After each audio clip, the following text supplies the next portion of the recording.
कुछ जो महल के अवशेष है ना वो ज़मीन में दब चुके हैं। आप पता लगा पा रहे होंगे ना कि इसकी जो आर्चीज है, इसका जो नीचे वाला हिस्सा है वो कितना डाउन जा चुका है। आज दोस्तों हम उस स्थान को देखने वाले हैं जहां पर 1942 से लेकर 1945 तक हमारे भारत के बड़े बड़े उन क्रांतिकारियों को, लोगों को, नेताओं को अंग्रेजों ने यहाँ पर कैद करके रखा था। इस रूम के अंदर पंडित जवाहरलाल नेहरू को, जहाँ पर उन्होंने बैठकर अपनी किताब डिस्कवरी ऑफ इंडिया, भारत एक खोज की जो पुस्तक है वो यहाँ लिखी थी उन्होंने। दोस्तों हम उस समय का वो कमरा देख लेते हैं जहाँ पर नेहरू जी ने अपने 2-3 साल बिताए थे। जैसे ही आप एंट्री करेंगे तो यहाँ पर आपको नेहरू जी की एक फ़ोटो देखने को मिलेगी और यहाँ पर एक बहुत बड़ी बुक बनाई गई है जो लाइफ ऑफ नेहरू जी को रिप्रेजेंट करती है। यहीं पर नेहरू जी सोया करते थे। निज़ाम शाहियों की अष्टकोठी महल को अब हम पीछे की तरफ देख पा रहे हैं। ऑक्टागोनल शेप में बना हुआ ये वाली इमारत अपने शेप की वजह से अष्टकोठी कहलाती है। यहाँ पर जो शासक थे निज़ाम शाही, उन्होंने हवा खाने के लिए, यानी कि ठंडा जब गर्मी पड़ती है तो ठंडक इलाके को चूज़ करने के लिए इस इमारत का निर्माण किया था। और यहाँ पर इनकी मोटी प्राचीर की वजह से इस पूरी इमारत में गर्मियों के वक्त में ठंड रहती है, तो इसीलिए इसका जो नाम है वो हवा महल भी रखा गया और इसे हम बोलते हैं अष्टकोणीय महल राजा का।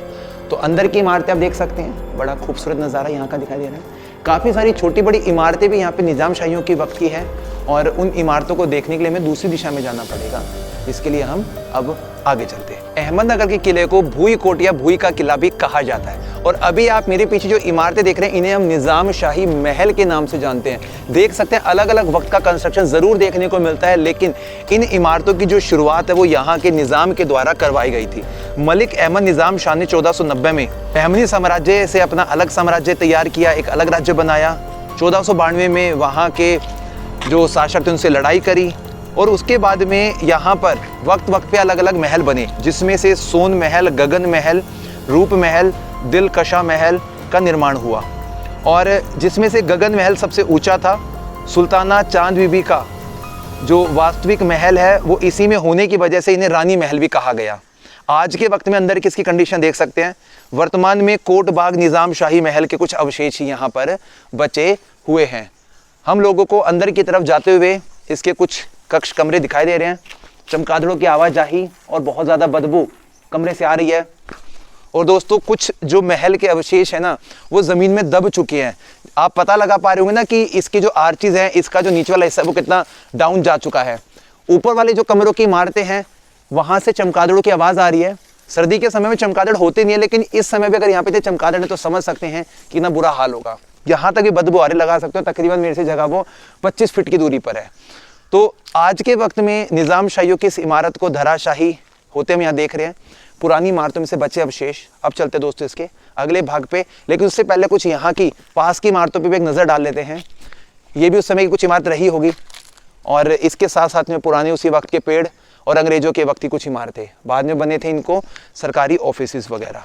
तो अब देखेंगे क्या कुछ देखना यहाँ पे बाकी रह गया। आज दोस्तों हम उस स्थान को देखने वाले हैं जहां पर 1942 से लेकर 1945 तक हमारे भारत के बड़े बड़े उन क्रांतिकारियों को, लोगों को, नेताओं को अंग्रेजों ने यहाँ पर कैद करके रखा था, जिसमें से नेहरू जी भी एक उनमें नाम आता है, मौलाना अब्दुल कलाम भी आता है। तो दोस्तों यहाँ पर आज हम देख रहे हैं कि सरदार वल्लभ भाई पटेल को 1942 8वें महीने में यहाँ पर लेकर आया गया। इन कमरों के अंदर, इन कैद खानों के अंदर उनको कैद किया गया, नजरबंद किया गया ताकि आज़ादी की जो आग भारत के हिस्से में फैल रही थी उसको कंट्रोल किया जा सके।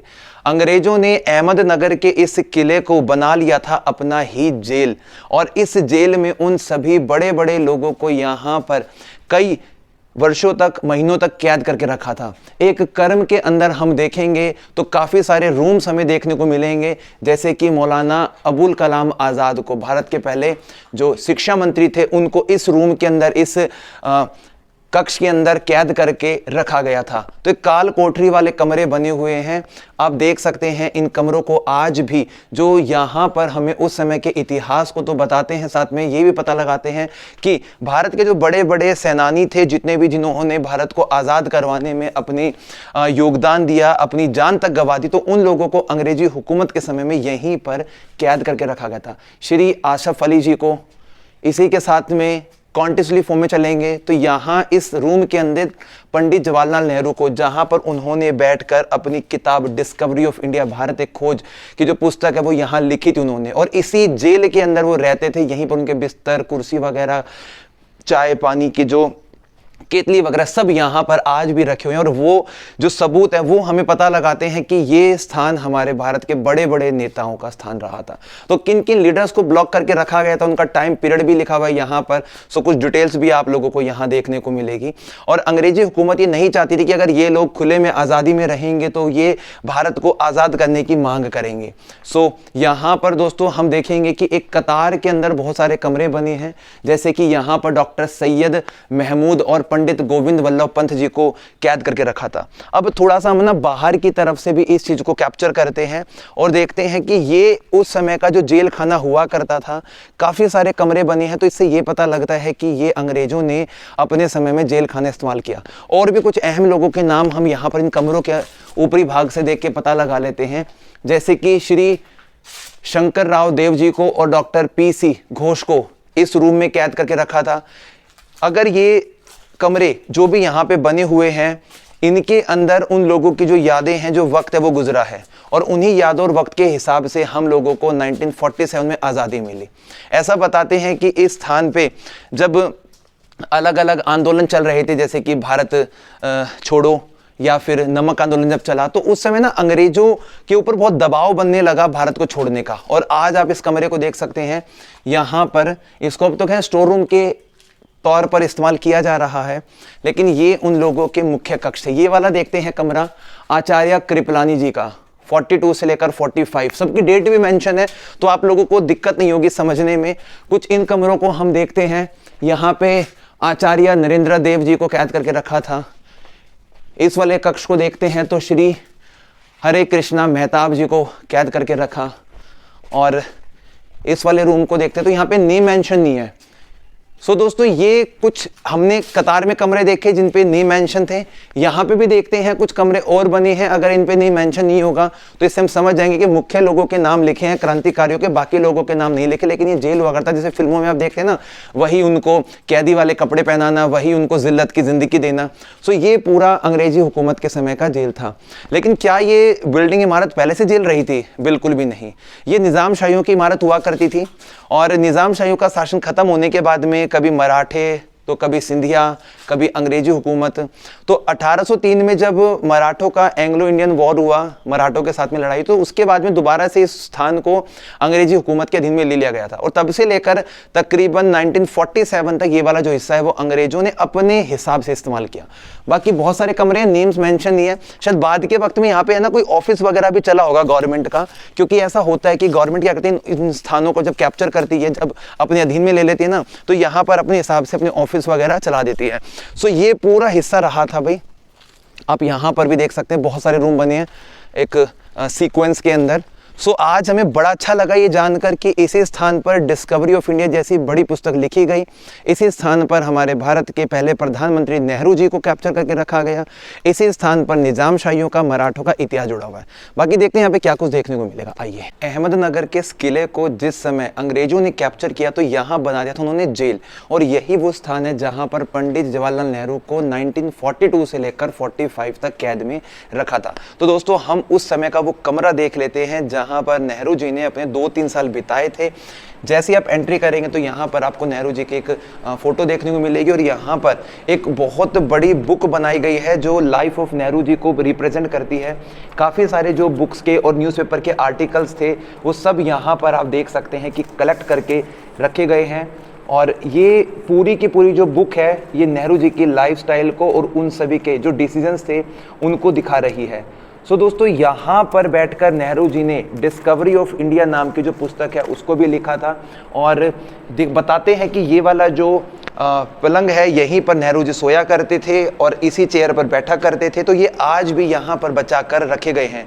तो ये उनके उस 2-3 साल के जो वक्त में जो उन्होंने समय गुजारा क्रांतिकारियों के साथ में, तो उनको नज़रबंद किया गया था। यहाँ पर कुछ आपको Discovery of India by Jawaharlal Nehru ji उस बुक के कुछ लिखावट देखने को मिल रही है। ओरिजिनल लिखावट है भाई ये, यानी कि नेहरू जी के खुद की रियल लिखावट।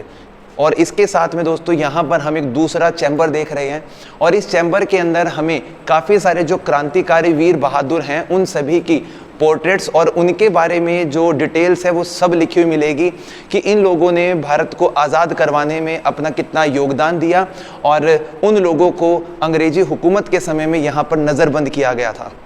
दोस्तों आज हम ये वाला जो मॉडल देख रहे हैं ये अहमदनगर किले का पूरा मॉडल तैयार किया गया है जिसमें 20 बुर्ज बने हुए हैं और इस पूरे को बनाया था हुसैन निज़ाम शाही प्रथम ने पूरा करवाया था कुछ तकरीबन 1553 के आसपास के वक्त में। लेकिन इनके जो दादा थे, अगर हम बात करते हैं मलिक अहमद निज़ाम शाही, तो उन्होंने इस किले की नींव रख दी थी। बाकी यहाँ पर आप गूगल मैप से देख सकते हैं कि कौन सा पॉइंट कहाँ पर है। ये वाले पोर्शन में अभी हम लोग खड़े हैं, लीडर्स ब्लॉक, इन लोगों को यहाँ पे नज़र बंद किया गया था और आज के समय में अपनी जो आर्मी है उसके अंडर में पूरा पोर्शन है, बस हम बाहर से इसको राउंड कर सकते हैं।